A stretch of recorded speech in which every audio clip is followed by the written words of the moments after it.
Assalamu alaikum. Welcome to the podcast The Behind, revealing the real. This is Umar Sia with my co-host Syed Ali सुल्तान. आज के podcast में हमारे जो guest हैं, Ali you know about them? कुछ ज़रा बताएं उनके बारे में. यस. आज के हमारे जो गेस्ट हैं वो हैं हफ़ीज़ ताहिर साहब. हफ़ीज़ ताहिर साहब एक डायरेक्टर भी हैं, प्रोड्यूसर भी हैं, राइटर भी हैं, और जो आने वाली जनरेशन है जो उन्होंने लर्न किया उसको वो सारा कुछ सिखा भी रहे हैं. और हफ़ीज़ ताहिर साहब हमारे साथ मौजूद हैं और हफ़ीज़ ताहिर साहब से फर्दर कन्वर्सेशन करते हैं कि हफ़ीज़ ताहिर साहब, एक वो इंट्रोडक्शन है जो हमने दिया है, एक आप ज़रा अपने अल्फाज में कुछ इंट्रोडक्शन दे दें. हमारे सामने जो इंट्रोडक्शन है वो है आपका स्क्रीन के आने के बाद, या वो कुछ चीज़ें जो हमारे सामने हैं. आप कुछ अपने हवाले से बताना चाहें. अस्सलाम वालेकुम. वालेकुम सलाम. सबसे पहले मैं आपको एक किस्सा सुनाता हूँ. मैं एक दफ़ा ना एक सर्कस, बहुत बड़ी सर्कस थी, उसमें एक थाई जोड़ा था. वो यूँ बाजुओं में हाथ डाले और वो स्केट्स के ऊपर चक्कर लगा रहा था और बड़ी तेज़ी से चक्कर लगा रहा था. आहिस्ता आहिस्ता वो रुका और उसने लड़के ने हॉल की तरफ इशारा किया कि कोई है जो मुझे ज्वाइन करे. उस सारे हॉल में से एक शख्स उठा, अंदर गया और जाकर उसके पास कहा कि हाँ मैं हूँ, मैं ज्वाइन करता. लड़के ने यूं करके हाथ एक दूसरे के साथ पकड़े और उस आदमी को या उस लड़के को उन्होंने कहा कि यूं करके लेट जाओ उसके ऊपर, कि यूं कि उसका मुंह जो है वो सर्कस की तरफ हो और इस तरह. उसके बाद उन्होंने उसको बैलेंस किया और रोलर स्केट्स पे उन्होंने चक्कर लगाना शुरू किया. और अब उस लड़के ने उस रोलिंग में मंजरों को देखा. खैमा घूम रहा था, लोग घूम रहे थे. पहले तो लोग उसको नज़र आते रहे, फिर आहिस्ता आहिस्ता वो लोग रंगों में बदल गए. नीले, पीले, लाल सब मिक्स हो गए और एक धनक से उसकी आंखों के सामने ब्लर होकर छा गई. कुछ देर रोल होने के बाद वो लोग रुके और वो लड़का जो था वो उठा और गिरते गिरते बचा और फातिहाना अंदाज में जाकर हजूम में गुम हो गया. वो लड़का मैं था. ओह, ये सर, ये जो अंदाज है ना, ये अंदाज आज भी मिसिंग है. ये हमारे पास ये अंदाज नहीं है कहानी बनाते हैं.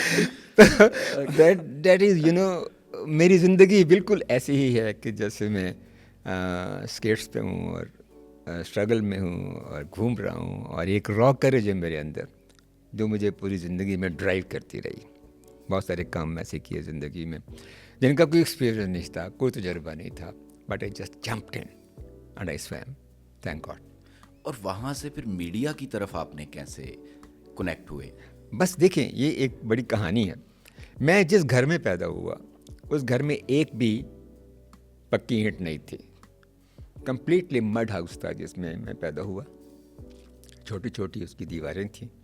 हमारे घर पानी लाने के लिए नलका नहीं था, हैंड पंप नहीं था, तो हम मस्जिद से लाया करते थे पानी पीने के लिए. तो वो मेरी बिगिनिंग है. अब आपने मीडिया की बात की है. मैं छोटा सा था, छोटी सी दीवार थी. दीवार के साथ एक खातून रहती थी जिनके पास एक ग्रामोफोन होता था.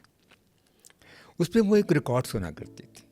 एंड एज आई रिकॉल, वो बेगम अख्तर की आवाज़ होती थी और वो मोमिन की मशहूर गज़ल, मैं वही हूँ मोमिन मुब्तला, तुम्हें याद हो कि न याद हो, यानी वही वादा निभा का, तुम्हें याद हो कि न याद हो, कभी हम भी तुम भी थे आशना, तुम्हें याद हो कि न याद हो. वो म्यूज़िक मुझे हॉन्ट करता था और मैं अपने उस कच्चे घर से भागता हुआ दरवाजे से निकल के गली में से निकलता हुआ उनके घर चला जाता. और वो बैठ के खातून 50s में होंगी, चाय का कप पकड़ा होता था, पी रही होती थी और ये रिकॉर्ड सुन रही होती थी. और मैं हैरतज़दा होता था कि ये जो ग्रूव के अंदर वो जो सुई चलती है, ये किस तरह आवाज़ को पैदा करती है. बट द म्यूज़िक हॉन्टेड मी. तो मैं बिल्कुल इंतहाई बचपन में म्यूज़िक के साथ जुड़ गया. And music the base of all media. All media, even कायनात जो है वो भी म्यूज़िक पे बेस करती है। कायनात जो है वो एक रिदम में है, एक मेलोडी में है। आज वो रिदम इधर से उधर हो जाए, एक मात्रा इधर से उधर चला जाए, सुर कम लग जाए तो क्या मत आ जाएगी। इस तरह मैं म्यूज़िक के साथ जुड़ गया। फिर मेरे एक मामू होते थे, वो बहुत खूबसूरत आदमी थे, देवानंद की तरह होते थे। वो यूँ बाल बिखराए हुए आते थे और सहन में गाना गाते फिरते थे, एक परदेसी मेरा दिल ले गया, मोटी मोटी अखियों में आंसू दे गया। तो इस तरह मेरी अटैचमेंट म्यूज़िक के साथ हुई। ज़रा सा होश संभाला, 58-59 की बात है कि my father went to Kuwait and हमारी ज़िंदगी बदलने लगी अब। तो my father was a very brave man, और मैं उन्हें कहता हूँ कि बिलाशुबा अगर रसूल पाक और कायद आज़म के बाद मेरा कोई हीरो है तो वो मेरा बाप है। इसने मेरी ज़िंदगी बदल के रख दी। उसने पूरी फैमिली लाइफ की कुर्बानी दे के ही वेंट टू कुवैत और वहाँ के सहराओं में टेंट में रहकर उसने पैसे कमाए और हमें भेजे। और जो मेरी ज़िंदगी का बेस्ट गिफ्ट उसने मुझे दिया वो एक ट्विन लेंस कैमरा था, यशिका मैट। शायद आपने देखा हो, अगर मेरी आप पॉडकास्ट देखें मेरे यूट्यूब चैनल पे हफीज़ ताहिर के नाम से है, उसमें मेरी बैकग्राउंड में वो कैमरा पड़ा होता है। That was my beginning. उन्होंने मुझे इमेज के साथ जोड़ दिया। उसके बाद ज़रा से हालात बेहतर हुए तो उन्होंने कच्चे घर को पक्का किया और एक 16 इंच का या शायद 14 इंच का एक ब्लैक एंड वाइट टीवी, बल्कि उससे पहले वो रेडियो ले आए। ग्रैंडिक का रेडियो था, इतना बड़ा सा ट्यूब्स वाला, आपको पता ही होगा टेक्नोलॉजी का सर। तो हम रेडियो के ड्रामे सुनते थे। तो रेडियो मेरे अंदर समाना शुरू हो गया। और फिर उसके बाद वो टेलीविज़न ले आया। हमारे पूरे मोहल्ले में एक ही टीवी सेट था। 6:30 बजे जब ट्रांसमिशन शायद 5:30 भी शुरू होती थी तो पूरे मोहल्ले के लोग बच्चे आके बैठ जाते थे और 9:30 तक बैठे हम वो प्रोग्राम देखते रहते थे। उस वक्त आई डिसाइडेड, बिल्कुल मैं विविडली याद है कि I must work for this idiots box. उस वक्त उसको इडियट्स बॉक्स कहते थे। Why idiots box? कि आप सिर्फ सुन रहे हैं और कुछ कह नहीं रहे। लाइव कॉल्स तो नहीं होती थी ना उस वक्त के, चलो भाई कोई ट्रांस कम्युनिकेशन हो जाए। तो दैट वाज द बिगिनिंग। तो इस तरह मैं एक पैशन मेरे अंदर डेवलप हुआ कि मैंने टेलीविज़न में आना है, कैमरे के सामने या पीछे, ये मुझे नहीं पता था कि किस तरह, बट आना है और मैंने इसमें काम करना। फिर I was the first boy to go to school in my family. मेरी अम्मा ने मुझे दाखिल कराया। स्कूल था ही नहीं, ग्राउंड थी, एक कमरा था हेड मास्टर का बस। घर से बोरी लेके टाट लेके जाते। अम्मा रात को गाची लगा के तख्ती के ऊपर उसको सुखाती, वो रंग डाल के पता नहीं किस तरह वो काली स्याही बनाती और वो कलम बना के देती मुझे और मैं चला जाता। वो फेज़ काफ़ी लंबा चलता रहा है। ये वाली कहानी के साथ हम इसलिए रिलेट कर सकते हैं क्योंकि हमने ये कहानियाँ खुद सुनी है। हमने अपने माँ बाप से ये कहानियाँ जिस तरह आप बता रहे हैं कि एक ही मोहल्ले में या एक, क्योंकि मेरा ताल्लुक जंग चुनियोट वाली साइड से, तो हमने भी ये कहानियाँ सुनी है कि पूरे डेरे पे या गाँव में एक टीवी होता था। तो शाम को 6:30-7 बजे आके सबने वहाँ बैठना है और फिर वो दुआ करनी है कि लाइट ना जाए। तो वो एक जो connection and it went on. अभी एनाबेला जिन के बाद मैं एक इलेक्ट्रिक स्टोर पे बैठा था तो एक बच्चा मुझे मिला, वो गांव से आया था कुछ चीज़ें लेने। तो मैंने कहीं दुकानदार से कहा कि वो एनाबेला जिन का मैं डायरेक्टर हूँ, वो उसने मेरे पाँव पकड़ लिया, अब ज़मीन पे बैठ गया। कहने लगा तुसी साड़ा बचपन रंगीन बनाता है। कहता जो असी टीवी देखते सी तो बिजली चली जाती सी ना, तो असी ट्रैक्टर की बैटरी नाल टीवी चला के देखते सा। सर आपने उनका बचपन या आपने हमारी बचपन, हमारी जवानी, हमारे से बाद वालों का बचपन जवानी में, क्योंकि वो जो मज़ा है ना, जो खूबसूरत और जो पाक साफ मज़ा है और फिर उसमें सबक है, वो आज शायद हम कहीं ना कहीं मुझे लगता है कि हम उसको खो रहे हैं। तो सर वो ऐनक वाले जिन के हवाले से अगर हम उस तरफ ज़रा बात को थोड़ा सा मोड़ें तो उसकी शुरुआत, उसका कॉन्सेप्ट और फिर उस कॉन्सेप्ट के अंदर मज़ा और हॉरर और कॉमेडी और सबक आमेज और फिर बच्चों के लिए, तो वो सारा वो जो एक कह लें कि आप बिरयानी की देख बनी किस तरह से? वैसे बिरयानी मुझे पसंद नहीं है। कोई और मिसाल दे, कोई मटन पुलाव कौरमे की कोई- बात करते हैं उस तरफ ले जाते हैं। अच्छा, तो बस थोड़ा सा उस तरफ जो आ रहा हूँ मैं, थोड़ी सी बात और जी, करूँगा बिल्कुल, बैकग्राउंड में, ताकि आपको क्लियर हो कि कैसे यहाँ तक पहुँचे। जी जी हमारी जो दादी थी ना, वो हमें कहानी सुनाया करती थी, हमारी माँ भी, जिन भूतों की। अब उधर ही हाँ, मेरा ख्याल है कि हम सब ही सुनते थे, है ना, हमें आप भी हमें सुनते होंगे सुनाई जाती यकीनन, हाँ। थी। But you must be the last generation कि इसके बाद कोई आपके बच्चों को हाँ आप जी, सुनाते हैं हाँ, बच्चों को exactly। नहीं कहानी? आप नहीं सुनाते, नहीं सुनाते वो हमें ना? याद है जी, ये बोर्ड का दरख्त है, यहाँ पे चुड़ैल होती थी, यहाँ से वो पाँव की चलने की आवाज़ है, और वो और वो छोटे छोटे रिसाले भी होते थे, याद है आपको, कब्रिस्तान जिसके से ऊपर रात वो को नहीं लिखा होता था गुजरना। जिन्नात से रिलेटेड, परियों की कहानियाँ, और वो सारे हम पढ़ा करते नहीं, मैं बचपन में खिलौना पढ़ता था, एक रिसाला आता था, उसमें बाकायदा वो कॉमिक स्ट्रिप्स होती थी, उसमें भी एक नस्तूर जिन का कैरेक्टर होता था। थे। ओके, तो मैं इस्लामिया कॉलेज रेलवे रोड पहुंचा। अच्छा, सारे डिसीजन, ये ज़िंदगी की, मेरी ज़िंदगी की खूबसूरती भी है और स्ट्रगल भी, कि मैंने सारे डिसीजंस खुद किए। My parents went to Kuwait, और मैं यहाँ लाहौर में अकेला, खुद ही रेलवे रोड, खुद ही सिविल लाइंस, खुद ही NCA, खुद ही पंजाब यूनिवर्सिटी, और खुद ही थिएटर। ओह, वाह, कोई गाइड करने वाला नहीं था। एक खुद रो पौधे की तरह बढ़ते उगते चले चले गए, गए, और अल्लाह ताला ने उसमें फल फूल लगा दिया। तो ड्रामे से ताल्लुक़ मेरा कॉलेज में जुड़ा। रेलवे रोड में एक ड्रामेटिक क्लब होती थी, जिसमें मैंने एक लाइन बोली। उसके बाद सिविल लाइंस में मैंने 2 ड्रामे किए, एक में खातून का रोल किया, बूढ़ी खातून का अब कैसी इंटरेस्टिंग बात है, और एक में एक मुलाजिम का। और मुलाजिम का वाक़या मैं सुनाना चाहूँगा कि मैं एंटर हुआ, मेरा पहला मेजर प्ले, और मेरी टांगें काम, हाथ में मैंने चाय का कप पकड़ा, और चाय का कप गिर के टूट गया मेरे हाथ से। It was original. पब्लिक समझी कि ये तो उसने परफॉर्म किया, और ऐसी तालियां बजी कि वो तालियां आज तक मेरे साथ। सो ये इसलिए थोड़ा सा बताया है कि ड्रामे के साथ जी जी बिल्कुल। मैं कैसे जुड़ा। अब एनक वाला जिन का ख्याल कैसे आया? टेलीविज़न ज्वाइन करने से पहले मैंने रेडियो प्रोड्यूसर के लिए एक दरख्वास्त दी थी। जी जी तो वो रेडियो प्रोड्यूसर, मुझे कुछ थोड़ी सी मेमोरी इसमें बुला रहा है कि आया मैं खुद नहीं गया, या मैं, उन्होंने मुझे नहीं रखा इंटरव्यू के लिए, लेकिन अगर मैं चला जाता तो एनक वाला जिन फिर कौन बनाता। फिर मैंने PTV के लिए दरख्वास्त दी, प्रोडक्शन की जॉब निकली थी प्रोड्यूसर की। उन्होंने मुझे रिटन टेस्ट में फ़ेल कर दिया, लेकिन इधर मायूस होने वाली बात ही कोई नहीं थी। इंटरव्यू में बुलाए नहीं, चले कोई बात नहीं। फिर इंतज़ार किया, फिर 2 साल के बाद दोबारा जॉब अनाउंस हुई। इस दफ़ा प्रोडक्शन असिस्टेंट की जॉब थी, यानी लोअर ग्रुप 4 की जॉब। मैं उस वक्त नेस्बाग में ग्रुप 7 में काम करता था, बट आई सैक्रिफाइस्ड ग्रुप 7। मैं गया, उन्होंने मुझे टेस्ट नहीं लिया, पता नहीं क्या वजह थी, टेस्ट के बगैर उन्होंने मुझे इंटरव्यू में बुला लिया। थोड़ा सा मैं उस वक्त तक जो कि परफॉर्म कर चुका था, मेरी किताब छप चुकी थी शायरी की, और मैं फ़िल्म जर्नलिज्म में 4 साल गुजार चुका था, और थिएटर पे एक्टिंग कर चुका था। ये मैंने उसमें CV में मेंशन किया था, इसलिए उन्होंने मुझे डायरेक्ट बुला लिया। और वेरी इंटरेस्टिंग इंटरव्यू, फजल कमाल साहब थे, या नासिर साहब, ऐसे बड़े बड़े लोग। उन्होंने मुझसे सिर्फ एक सवाल पूछा कि टेलीविज़न कैमरे में फ़िल्म कौन सी पड़ती है। अब देखिए, व्हाट अ ट्रिकी क्वेश्चन।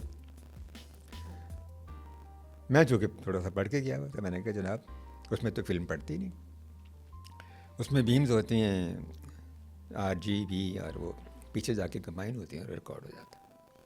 उन्होंने कहा जब जाएँ, आई थॉट कि ये नहीं होना मैंने मतलब जिन्होंने कुछ पूछा ही नहीं, एक सवाल सर, एक सवाल किया और मुझे निकाल दिया। बस एनी हो, कुछ दिल को बात लग गई होगी, उन्होंने मुझे रख लिया। अब मैं जब वहाँ आ गया तो वहाँ तो ऐसे ऐसे बड़े नाम, सर यावर हयात, फरूक बशीर, ख्वाजा नजमुल हसन, शहजाद खलील, मोहम्मद निसार हुसैन, अयूब खावर, राशिद डार। मुझे तो कोई काम ना करने दे, मैं आइडियाज़ दूँ, वो अप्रूव हो के आए ड्रामे के, और पता लगे कि ड्रामा किसी और को मिल गया। वो पहुँच जाते GM के पास, PM के पास कि ये तो कल का बच्चा है, ख़राब कर देगा, हमें दें। लो जी, हम सर पकड़ के बैठ के, हम तो काम करने आए थे, हमें काम ही कोई नहीं करने देता। फिर सोचा कि आखिर कौन सी जगह है जहाँ कोई काम नहीं करना चाहता, और वो सेगमेंट था बच्चों का। ओके, आज तक कोई नहीं करना जो चाहता। गैप था उसको फिल करने के लिए। 2025 में भी आप देखें तो पाकिस्तान में अभी भी कोई नहीं काम करना चाहता। अभी भी। ऐसे ही है। तो मैंने वहीं टारगेट किया। चलो, मैंने सोचा एक काम करते हैं और बच्चों का ड्रामा बनाते हैं। मैं सोचा ड्रामा कौन सा बनाए, आखिर आइडिया क्या हो। फिर सोचा कि फैंटेसी बनाता। और फैंटेसी, एक तो वो फंसी हुई थी कहानियाँ जिनमें रची हुई थी, रसाले रचे हुए दस्तूर थे।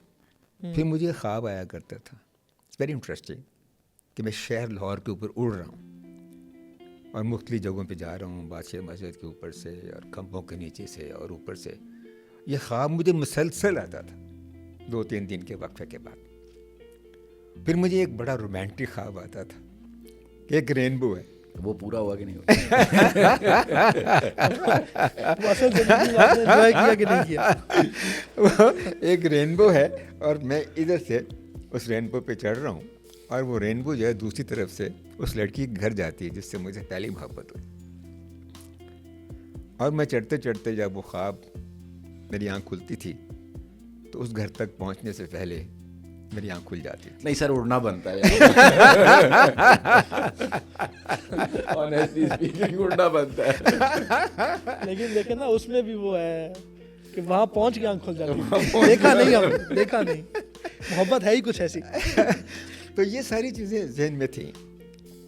तो फिर फैंटेसी जहन में आ गई। फिर पीटीवी ने को अलिफ लैला एक कभी सीरियल किया था, वो भी जहन में था। तो मैंने सोचा कि एक यूनिक आइडिया सोचते हैं कि एक जिन हो, वो दुनिया में आए और लोगों में रहे। That was the one liner, that was catch 22। वो जो कैच थी वो यही थी कि एक जिन आता है और दुनिया में रहता है। अब सवाल ये पैदा होता है कि वो दुनिया में क्यों आए भाई। आपको पता है कि फैंटेसीज की जो लॉजिक्स होती हैं अपनी होती हैं। हाँ जी, आप इलॉजिकल लॉजिक्स, जैसे स्टार वॉर्स या स्टार ट्रैक, ये चीज़ें सारी। मैंने कहा ऐसे करते हैं, जो उन दोनों में ऐनक लगाता था।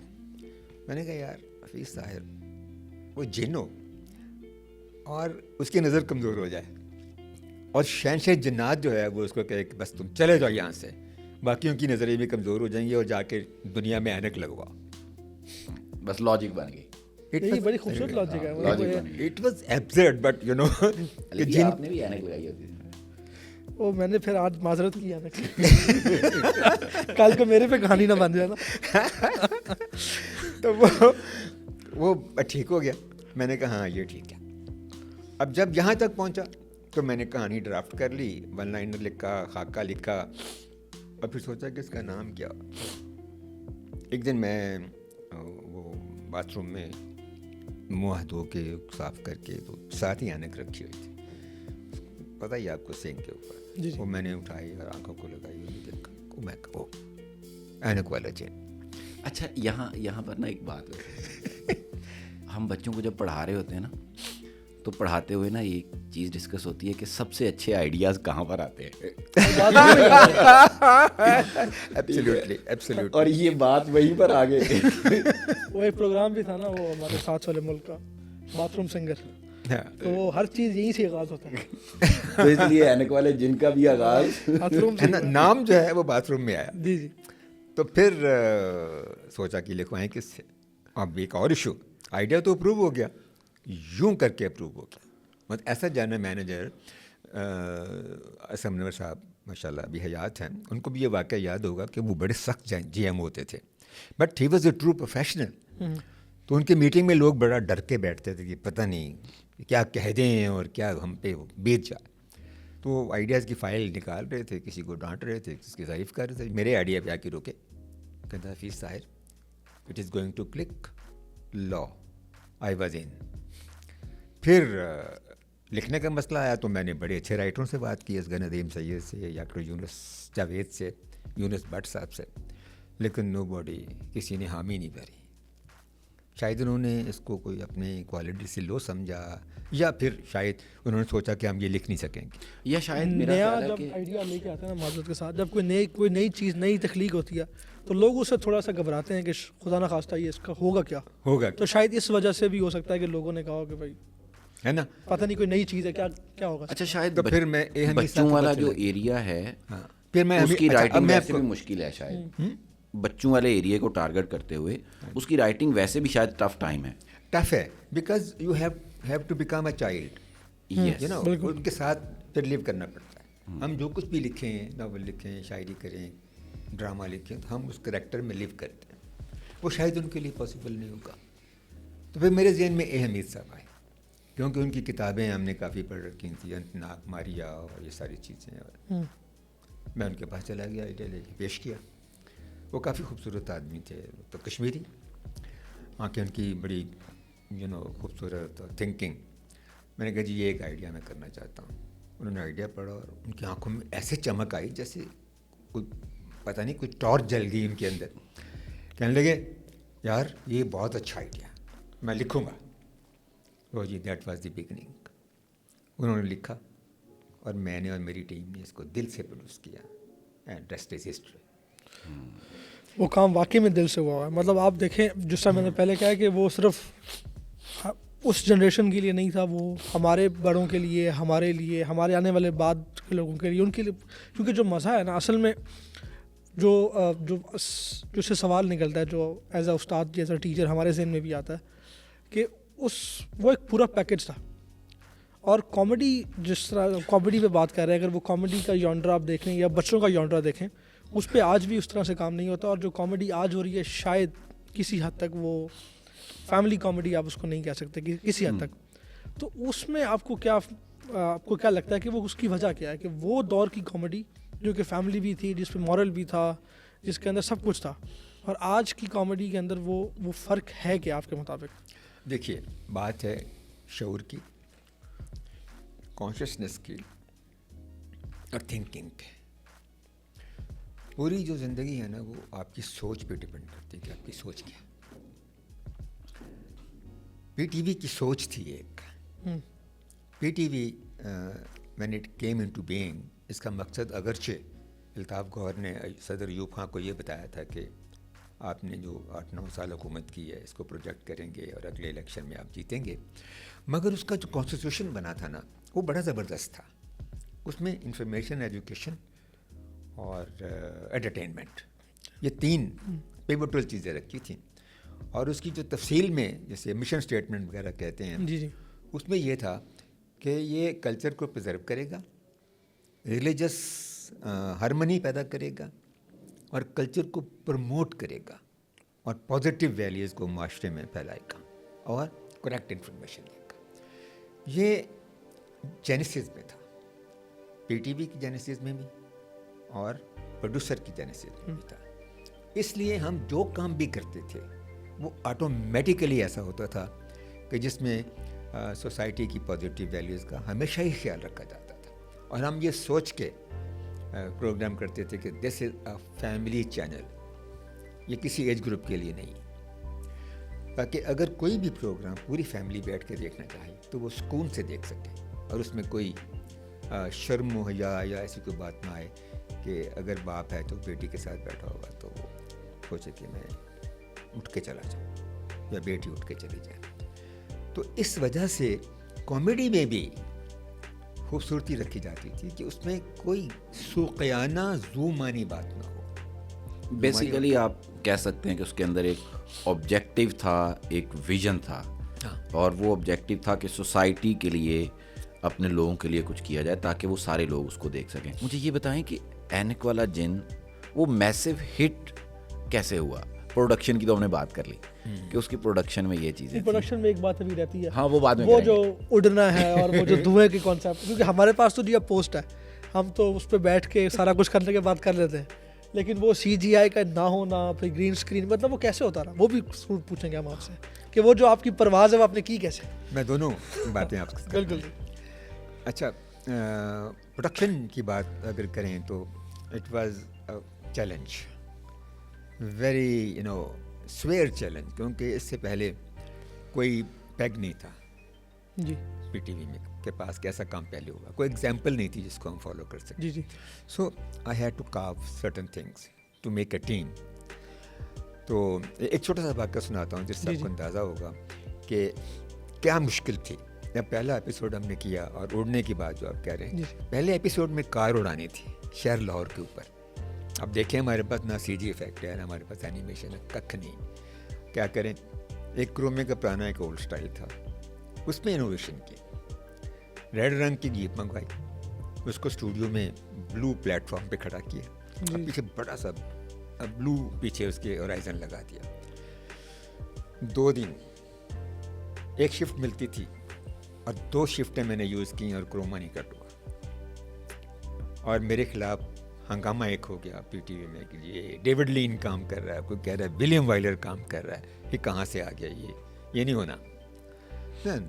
One sweet camera man Zahid Chaudhry, वो हमारे बड़े अंग्रेज़ किस्म के कैमरा मैन हैं, माशाल्लाह भी सलामत है। He entered the studio, oh Vs what is the problem. उनकी ड्यूटी भी नहीं थी। मैंने कहा यार जाहिद ये क्रोमा नहीं हो रहा, come on I do it. वो आया, उसने 5 मिनट में लाइट सेट की और क्रोमा हो गया और कार जो है पूरे लाहौर के ऊपर फ्लाई कर रही।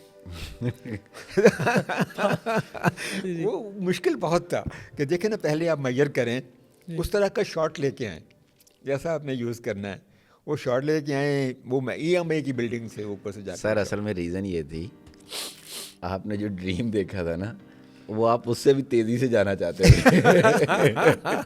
हाँ, वो ख्वाब पूरा हो जाए, वो घर पहुंच जाऊंगा, घर तेज़ी से पहुंच जाओ और उसके लिए कार हवा में उड़े।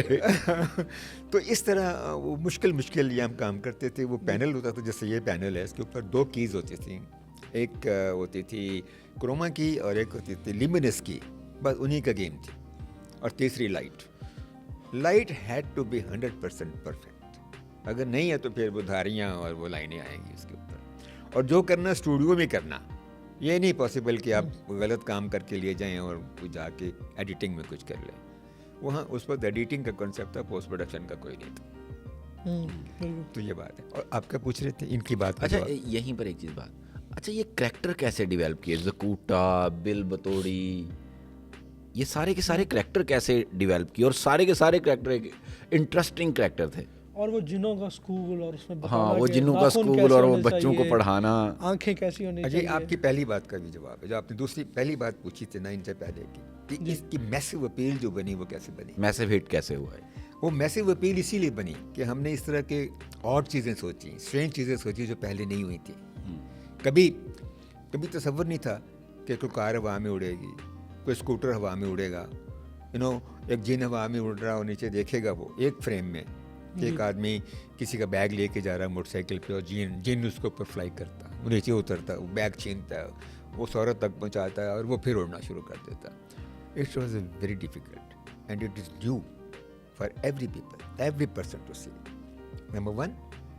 और दूसरी चीज़ करैक्टर थे। जब इसको शुरू किया तो मेरे जहन में ये था कि जिन आता है, आम लोगों में रहता है और यहाँ रहने वाले को जादूगरों के साथ उसका इंटरेक्शन होता है, जिसमें हामून जादूगर एक बहुत फेमस कैरेक्टर। फिर कुछ जिन्नात वगैरह जो हैं वो आते हैं, जैसे ज़कूटा को शहनशाह जिन्नात भेजता है नस्तूर की मदद के लिए और ही कम्स एंड स्टेज। फिर एक उमर यार, वो एक असातीरी कैरेक्टर है, दास्तान अमीर हमज़ा में से लिया हुआ या इस तरह की कहानियों में से लिया हुआ, वो हमने ऐड कर दिया। इसमें मैं हमीद साहब को सलाम पेश करता हूँ, दुनिया में नहीं है। उन्होंने मेरी इस कदर मेरी आइडियाज़ को सपोर्ट दी।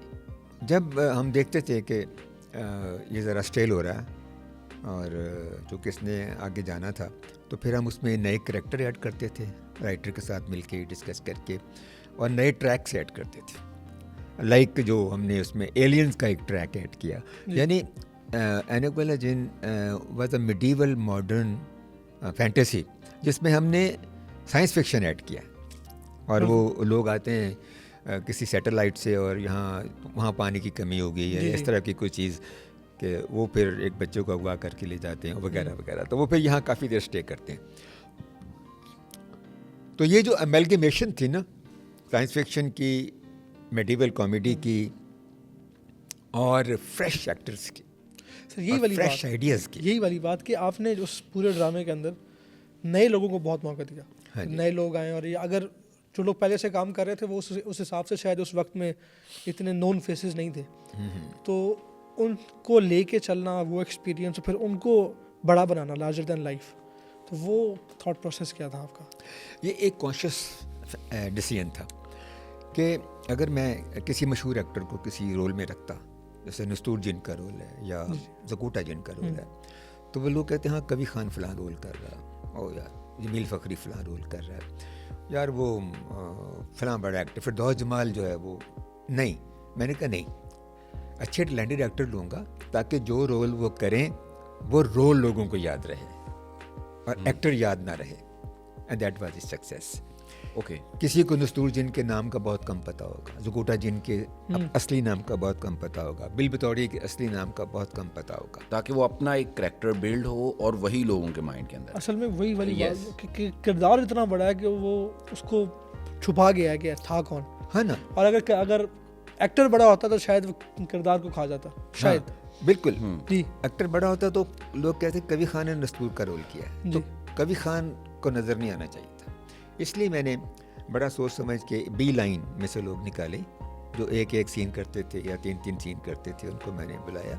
और बाज़ तो बिल्कुल फ्रेश, लाइक नस्तूर जिन ने कभी एक्टिंग नहीं की थी, शहजाद कैसर ने, नेवर एवर। वो मेरे पास सिंगर बनने आया था, तो मैं उन दोनों स्क्रिप्ट आया हुआ था मेरे पास, तो मैंने उसको सर से लेके पाँव तक देखा, तो मैंने कहा यार छोड़ो, गाना भी तुम इसी ड्रामे में गा लेना। तो जो गाने जो उस पर पिक्चराइज हुए हैं वो उसने खुद गाए हुए हैं। अच्छा, जब आपने ये करैक्टर बिल्ड कर रहे थे, क्या आपने एक्सपेक्ट किया था कि ये बिल बतौड़ी, नासा चौड़ी और ये इतना फेमस हो जाएगा नाम? नहीं, it was beyond my expectations. मतलब ये तो मुझे मालूम था कि this idea is going to click, but ये मेरी एस्टिमेशन में नहीं था कि ये इतना क्लिक होगा और इतना मशहूर होगा कि आज 25-26 साल के बाद भी लोग उसको याद करते हैं। ये मेरे बिल्कुल वहम गुमान में भी नहीं था। लेकिन जब इसको चलते हुए 1 साल हो गया तो फिर मैंने ज़रूर सोचा कि अब इसको यकीनन और मज़ीद कामयाबी मिलेगी, और फिर उसमें हमने एक नए जज्बे के साथ मैंने फिर काम करना शुरू किया। जैसे आपने बात की पहले कि आपने नॉन फेसेस नहीं लिए और फिर उन किरदारों को इतना बड़ा कर दिया, ये इतने बड़े वो हो गए कि वो आज तक 25-26 साल बाद भी याद रखे जाते हैं। इसी तरह से जो हमारे पास आज 2025 के अंदर पाकिस्तान में वो जो स्टारडम का कल्चर है, जैसे वहीद मुराद, मोहम्मद अली, सुल्तान राही, वो इस तरह के लोग थे, इनको लोग सिनेमा देखने आते थे, या जब वो जाएं तो वो एक जगह ब्लॉक कर दें, लोग उनके बारे में सोचते थे। तो वो जो आज का जो वक्त है इसमें जो स्टारडम है, वो आपको लगता है कि वो कहीं ना कहीं मिसिंग है? और अगर वो मिसिंग है तो उसको हम पाकिस्तान में वो स्टार बना क्यों नहीं सके दोबारा? देखिए, सीधी सी बात है, फिल्म बनेगी तो स्टार बनेंगे, फिल्म ही नहीं बन रही। अब बताएं मुझे, साल में कितनी फिल्में बनती हैं और कितनी कामयाब रहती हैं? ले दे के एक मिसाल दे सकते हैं ना, लेजेंड ऑफ मोला जट जी, उसके अलावा कोई एग्जाम्पल कि इतनी कामयाब कोई एक फिल्म हुई हो। तो सबसे पहले तो हमें फिल्म मटेरियल तैयार करना है, फिल्म का कंटेंट तैयार करना है। फिल्म कौन बना रहे हैं? टेलीविजन के लोग बना रहे हैं। टेलीविजन की अलग एक सेंसिबिलिटी है, उस स्क्रीन की अलग एक फील है जी। वो बनाने वाला जब स्क्रीन पे आएगा, बड़ी स्क्रीन पे, तो वो वही सेंसिबिलिटी लेके आएगा। इसलिए आज भी जब हम फिल्मों को देखते हैं तो लगता है हम कोई टेलीविजन की कोई टेलीफिल्म देख रहे हैं। ऐसे ही तो फिल्म का मटेरियल कंटेंट से शुरू होता है। बुनियादी तौर पे कंटेंट की कमी है, नंबर 1। नंबर 2 कि जो फिल्म बन रही है वो लोग नहीं बना रहे जो फिल्म में ट्रेंड हो। ना कंटेंट राइटर फिल्म में ट्रेंड है, ना डायरेक्टर फिल्म में ट्रेंड है। कौन सा बहुत कम बच्चे होंगे जो बाहर से फिल्म मेकिंग पढ़ के आए हों और फिल्म इंडस्ट्री में फिल्में बना रहे हों। फिर उसके बाद एक हेल्थी कंपटीशन नहीं है। लाहौर में फिल्म बननी बंदी होगी, स्टूडियो में ताले पड़ गए, गोदाम बन गए, वगैरह वगैरह। जब ज़्यादा फिल्म बनेगी तो स्टार भी बनेंगे, चीज़ें इवॉल्व भी होंगी। फिल्म मेकिंग ही ख़त्म हो गई है ऑलमोस्ट। तो फिर तो उसकी वजह क्या बनी? देखें, मतलब हमने जो अपने बहुत सुना इस चीज़ के बारे में, लेकिन अभी जो आप, क्योंकि आपका एक्सपीरियंस अभी आपने पढ़ाया भी बहुत है यूनिवर्सिटीज़ के अंदर, और आप इस तरह से जो आज की नई यंग जनरेशन है उसको साथ लेके चल रहे हैं, उसको पढ़ाते हैं, सेमिनार्स देते हैं, जैसे आप हमारे इदारे में आज आए हैं। तो ये जो गैप था और जो बच्चों के साथ जो आपका ताल्लुक अब है, तो ये आपको कुछ उसमें होप नज़र आती है कि हम उस तरफ जा रहे हैं Aahista Aahista? I am not very hopeful, frankly speaking, ख़ास तौर पे फिल्म मेकिंग के हवाले से। एक बात तो ये है कि जो लोग इन इदारों में पढ़ाते हैं वो ज़्यादातर थियोरेटिकल है, उनका अपना प्रैक्टिकल एक्सपीरियंस नहीं है। और जिनका प्रैक्टिकल एक्सपीरियंस है उनको या तो अदारे बुलाते नहीं हैं, या फिर उनमें से कुछ लोग एक्सपीरियंस रखने के बावजूद कम्युनिकेट नहीं कर सकते या एक्सप्रेस नहीं कर सकते। ये एक्सप्रेस करना और लिखना जो है ये एक और रीज़न भी हो सकती है, एक और रीज़न भी हो सकती है कि वो शायद इदारे जो प्रोफेशनली मार्केट में उतना काम करते हैं उनको उस लेवल पर वो अफोर्ड नहीं कर पाते, या ये बात भी बिल्कुल ठीक है। तो असल में क्या ये वैसे है इस बात की, आप क्या समझते हैं? नहीं, मैं आपका सवाल नहीं समझा। मैंने कहा कि आपने रीज़न्स बताएं कि ये रीज़न्स हो सकती हैं। मैंने कहा उसके अंदर एक रीज़न ये भी हो सकती है क्योंकि मार्केट के अंदर जो काम करने वाला बंदा है उसको शायद उतना पे ना किया जाता हो जितना उसको पे करना चाहिए इदारों के अंदर। ये बात भी आपकी दुरुस्त है कि उसकी पेमेंट का लेवल वो नहीं है जितना कि होना चाहिए। वैसे तो यहाँ तो वैसे ही टीचर की वो वैल्यू नहीं है जो कि फ़ॉरेन मुल्कों में है या दूसरी जगहों पे है। जापान में हाईएस्ट पेड टीचर होता है, साइंसदान भी नहीं होता, उसके बाद साइंसदान की बारी आती है। यहाँ पे जो लोग पढ़ाते हैं, जो विजिटिंग फैकल्टीज़ में आते हैं, उनको देखें कि क्या मिलता है। या इवन जो परमानेंट फैकल्टी में है, मैं नहीं समझता कि उन्हें वो दिया जाता है जो उनका हक है। और फिर वो उनके अंदर वो अर्ज नहीं आती कि हम अपने दिल से या अपने पैशन से किसी चीज़ को आगे बढ़ाएं। लेकिन ये भी कोई रीज़न नहीं है। अगर आप फ़र्ज़ करें आप टीचर हैं, मैं अगर यहाँ पढ़ाने आया हूँ और एक पैशन के साथ आया हूँ, तो फिर मुझे ये नहीं सोचना चाहिए कि मुझे कम पैसे मिलते हैं, फिर आप ना पढ़ाएं अगर आपकी कंसिडरेशन पैसे हैं। This is the noblest profession on the earth, this is the profits profession यार। उसको इस तरह लें, अगर आप पढ़ाने आए तो फिर दिल से पढ़ाएं, पैसों की परवाही ना करें कि क्या मिलता है और क्या नहीं मिलता है। और सर अब this should not be the reason. Film की बात ही अगर हम दोबारा करें तो उस्ताद का क्या किरदार है एज ए टीचर, क्योंकि माली मामला तो वो सब कुछ तो एक ज़ाती नौइयत का मामला आता है। अगर हम कलेक्टिव बात करें, अगर हम उसको पूरे माशरे में रख के बात करें, तो स्पेसिफिकली जो फिल्म और ड्रामा है, या उसमें फ़िल्म ले लें, क्योंकि फ़िल्म पे हमारे यहाँ एक शिकायत रहती है कि कम काम है, बजट कम है, ये जो कुछ मामला भी हैं, तो उसमें जो ये टीचिंग प्रोफेशन है, ये आपके लिहाज से कितना को इम्पैक्टफुल हो सकता है, जिसमें बच्चों की जो आगे लेके जाने में या उनका ब्रेन स्टॉर्मिंग में थोड़ा सा किरदार अदा कर सके। तो किस किस्म की टीचिंग होनी चाहिए यहाँ पे इदारों में? बिल्कुल बिल्कुल सही ये बात है। मैंने जब शुरू किया था तो I started from Punjab University, then I went to BNU, then I went to USA, then I came here and now at this moment I am UMT। काफ़ी सारे इदारों में मुझे पढ़ाने का मौका मिला है। तो उसमें मैं ऑनेस्टली समझता हूँ कि फ़िल्म मेकिंग जो है, अब बात फिल्म के हवाले से, जी बिल्कुल, जितनी ट्रेनिंग हम देते हैं या जितने अदारे पढ़ाते हैं, मोस्टली उनका टारगेट टेलीविज़न होता है। टेलीविज़न के हवाले से सब कुछ पढ़ाया जाता है। सीरियल के बारे में, सीरियल कैसे प्रोड्यूस करनी है, सीरीज़ कैसे प्रोड्यूस करनी है, डॉक्यूमेंट्री कैसे बनानी है। एज सच फिल्म मेकिंग का अलग से ना मैंने तो नहीं देखा, अलग से डिपार्टमेंट नहीं है। फिल्म मेकिंग एक अलग सब्जेक्ट है, टेलीविज़न से रिलेटेड तो ज़रूर है। जहाँ IAC में वैसे जहाँ आप बैठे हैं, यहाँ हमारे पास फिल्म का डिपार्टमेंट है। यहाँ पर मैथ कॉम का नहीं है, लेकिन फिल्म एंड टीवी का प्रॉपर है, जिसका मोस्टली पार्ट जो है वो फिल्म के साथ लिंक्ड है। लेकिन फिल्म जो है ना, फिल्म का एंटायरली अलग, फिल्म एंड टेलीविज़न क्यों? Film should be a different department and television should be a different department. उनमें आपस में कोऑर्डिनेशन होना कोई हर्ज नहीं है, लेकिन फिल्म मेकिंग तो अलग एक बहुत बड़ा सब्जेक्ट है। अब मेरा बेटा गया हुआ है फिल्म पढ़ने, फिल्म मेकिंग पढ़ने, अभी पुर्तगाल में है, फिर वो वहाँ जाएगा स्कॉटलैंड में, तो वहाँ तो फिल्म है, वहाँ टेलीविज़न नहीं पढ़ाया जाता। तो इस तरह जब तक हम इसको बाइफरकेट करके फिल्म मेकिंग की तरफ नहीं आएंगे और फिल्म के कंटेंट राइटर तैयार नहीं करेंगे, फिल्म के डायरेक्टर तैयार नहीं करेंगे जिनकी ट्रेनिंग ही फिल्म के कैनवस की हो, उस वक्त तक हम यहाँ पाकिस्तान में अच्छी फिल्म नहीं बना सकते। अच्छा, वैसे अली, अगर हम अपना जितना हमारा कोर्सेज़ की पूरी 8 सेमेस्टर्स की हमारी है यहाँ पर IAC में, उसमें आई थिंक कि बिल्कुल पूरे 8 के 8 सेमेस्टर्स में चंद एक सब्जेक्ट्स हैं जो टीवी से रिलेटेड है। हाँ। बाकी सारे के सारे ऐसे ही है। राइटिंग के, स्क्रिप्ट राइटिंग के, प्रोडक्शन के, कैमरा के, ऐसे ही असल सारे में के सारे सब्जेक्ट्स अफजल, आप- बेसिकली फिल्म मेकिंग से के साथ। असल में हफीज़ साहब ने खुद यहाँ पढ़ाया, हाँ जी। तो मतलब ये हमारी खुशकिस्मती है कि हमारे इदारे में इस तरह आप जैसे लोग आते हैं और हमें सिखाते हैं, बल्कि हम इस कुर्सी पे बैठ के आज भी आपसे सीख रहे हैं। तो ये हमारा एजाज़ है कि आपके साथ हम, ये बातचीत सिर्फ बातचीत नहीं है, ये हमारे लिए एक एक्सपीरियंस है और इसमें लर्निंग एक्सपीरियंस है कि कल को जब हम यहाँ से उठ के जाएंगे तो ऑब्वियसली हम इस काबिल होंगे कि हम और बेहतर से चीज़ों को बता सकें। और अब थोड़ी सी बात ज़रा हम और तरफ लेके जा रहे थे, उसको वापस लेके आते हैं पॉडकास्ट की तरफ अपनी क्योंकि हम कुछ ज़्यादा ही तालीम में चले गए थे।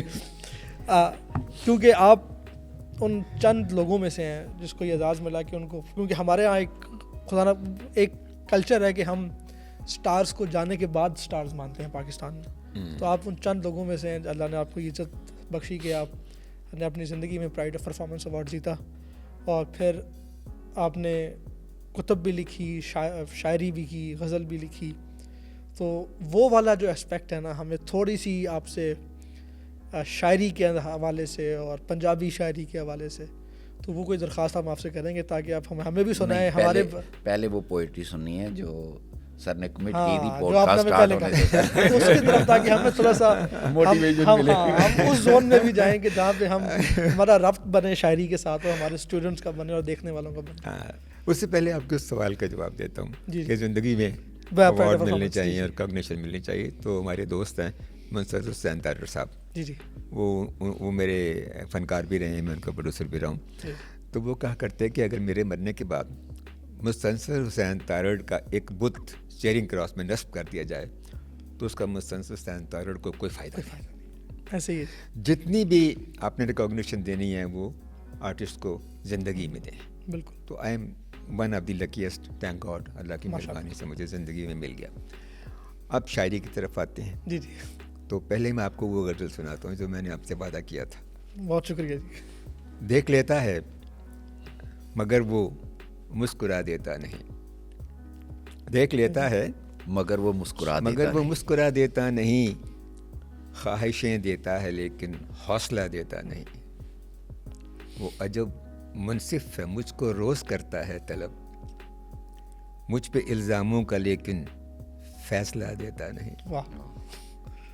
और कह तो देता है चले जाओ, बड़े गुस्से से वो कह तो देता है चले जाओ, बड़े गुस्से से वो रास्ते से हट के लेकिन रास्ता देता नहीं। वाह वाह।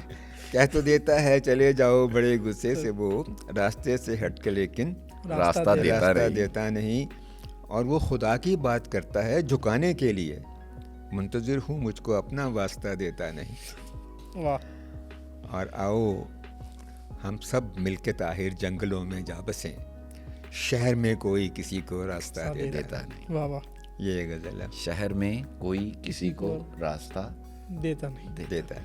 मेरा ख्याल है कि अगर हम इसके ऊपर पॉडकास्ट शुरू करें तो ये भी बहुत ये बहुत वसीम उन्वान है, बहुत वसीम उन्वान है। अब पंजाबी के एक दो शेर सुना जी जी देता बिल्कुल, हूँ। माशाल्लाह।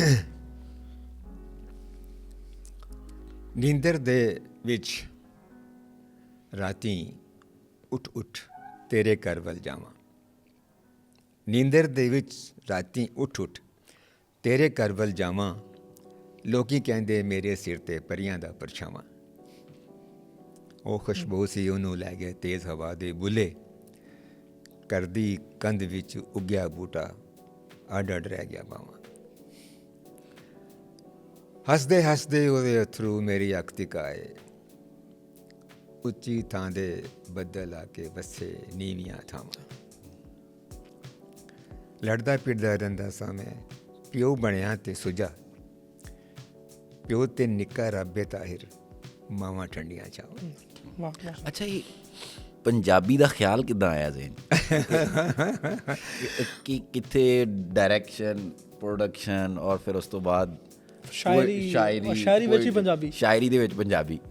ਉਹ ਅਸਲ ਵਿੱਚ ਹੈਗਾ ਤਾਂ ਮੈਂ ਪੰਜਾਬੀ ਹਾਂ ਨਾ। ਉਹ ਇੱਕ ਪਿੰਡ 'ਚ ਪੈਦਾ ਹੋਇਆ, ਜੰਮਿਆ ਪਲਿਆ, ਲੇਕਿਨ ਉਰਦੂ ਸਿੱਖਣ ਵਾਸਤੇ ਤੇ ਮੈਂ ਇਕਤਸਾਬ ਕੀਤਾ ਨਾ, ਬੜੀ ਮਿਹਨਤ ਕੀਤੀ ਕਿ ਉਰਦੂ ਤੇ ਇੱਕ ਮਲਿਕਾ ਹੋਣਾ ਚਾਹੀਦਾ ਔਰ ਕਿਸੇ ਨਾ ਕਿਸੇ ਲੈਂਗੁਏਜ ਜ਼ਰੂਰ ਉਹ ਤੁਹਾਡੀ ਮਾਸਟਰੀ ਹੋਣੀ ਚਾਹੀਦੀ ਹੈ, ਭਾਵੇਂ ਅੰਗਰੇਜ਼ੀ ਹੋਏ, ਭਾਵੇਂ ਉਰਦੂ ਹੋਏ, ਭਾਵੇਂ ਪੰਜਾਬੀ ਹੋਏ। तो मैनू अल्लाह मियाँ ने मेरे ते मेहरबानी की थी कि मैनू उन्हें 3 जुबाना ते कुछ दस्तरस दे देती।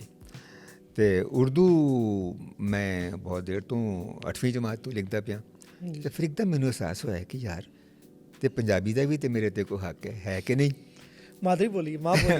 तो फिर मैं शेर कहने शुरू किए। तो फिर एक किताब मंत्र दे नां तो छपी और UMT प्रेस ने छापी।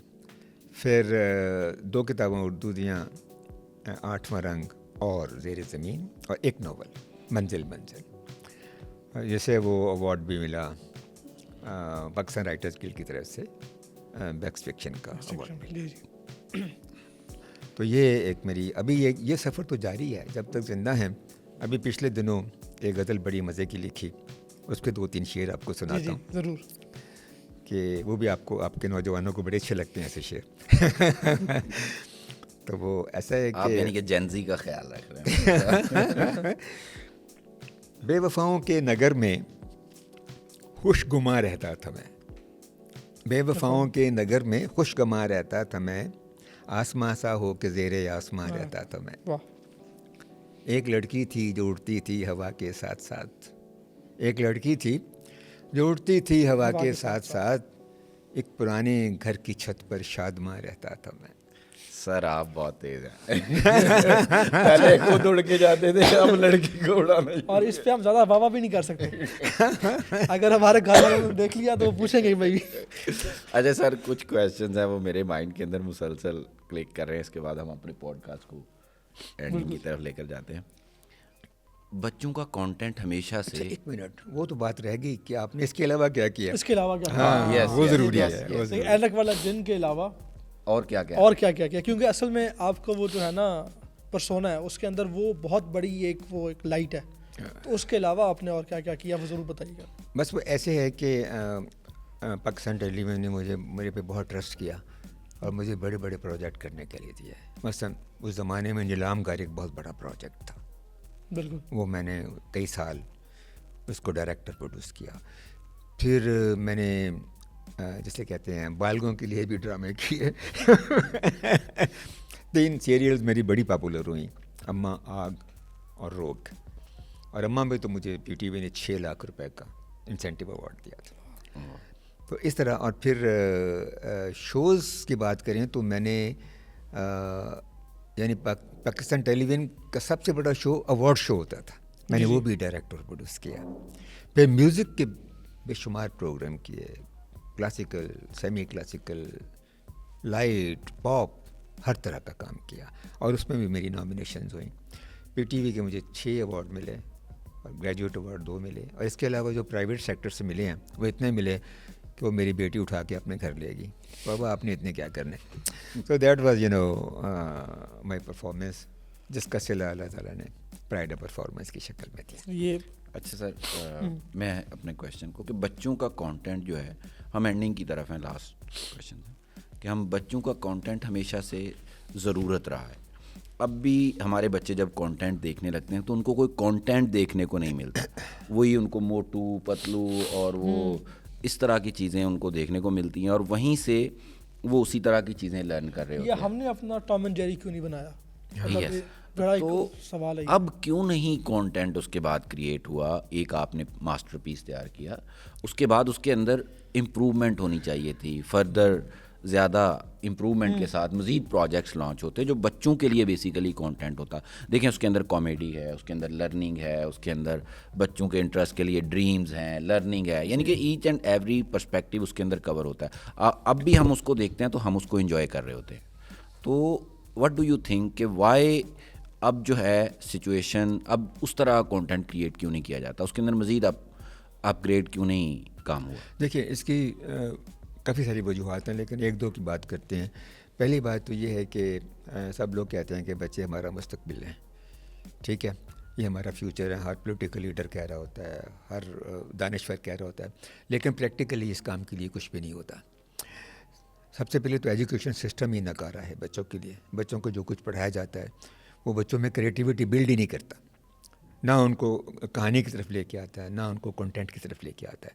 तो वहीं से सारी ख़राबी शुरू हो जाती है। प्राइवेट स्कूल सिस्टम ने उर्दू से ताल्लुक़ तोड़ दिया, पंजाबी से ताल्लुक़ तोड़ दिया, तो आप लिखना तो आपने शुरू में ख़राब कर दिया। जी जी। तो आप कैसे एक्सपेक्ट करेंगे कि आगे जाके आपके लिए कोई कंटेंट क्रिएट हो। उसके बाद आगे आए, कंटेंट की कमी तो फिल्मों में भी है, टेलीविज़न ड्रामों में भी है, तो बच्चों के ड्रामों में भी है। जब आप कंटेंट राइटर ही डेवलप नहीं कर रहे तो कहाँ से आएगा कंटेंट। और फिर उसके बाद जो अदारे हैं प्राइवेट सेक्टर के, वो ये समझते हैं, उनका ख़याल है और ख़ाम ख़याल है कि बच्चों के प्रोग्रामों में अगर हमने इन्वेस्टमेंट की तो हमारी इन्वेस्टमेंट वापस नहीं आएगी। They are utterly wrong. ऐनक वाले जिन ने इतने पैसे कमा के दिए थे पीटीवी को कि पीटीवी वाले ख़ुद भी हैरत में चले जाते थे कि ये बच्चों का प्रोग्राम भी इतने पैसे कमा के दे सकता है। मेरी एक और सीरियल थी, मेरी एक और सीरियल थी, उसका नाम शायद क्या था, खुफिया जज़ीरा था या क्या था। उसको तो एक अदारे ने गोद ले लिया था, यानी अपना नाम दे दिया था। तो बात यह है कि अगर आप अच्छा काम करेंगे, अच्छा कंटेंट क्रिएट करेंगे तो आपको स्पॉन्सरशिप मिलेगी।